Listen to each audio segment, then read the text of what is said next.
The ATSC is capable of analyzing T2MI signals, whether we receive them via RF in a DVB-S2 or DVB-S2X transponder, or via IP in a multicast stream, or via directly through the ASI input. In our case, in our example, we are receiving this T2MI signal via IP in a multicast stream. So we will go to the IPTV area.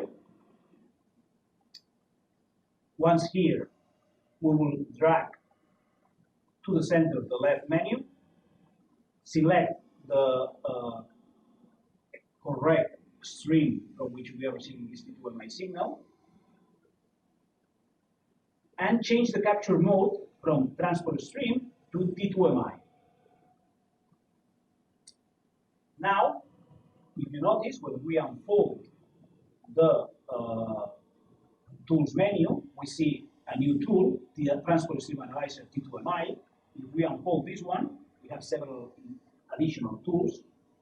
And there's a new one, T2MI packets.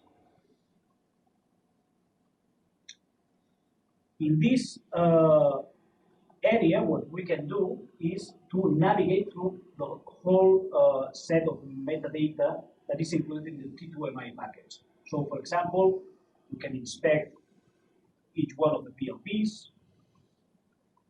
Let me maximize this window. In this T2MI signal, we can see that there are two PLPs. One PLP has identifier 17, the other one is 71. So we can navigate in tree structure through all these fields,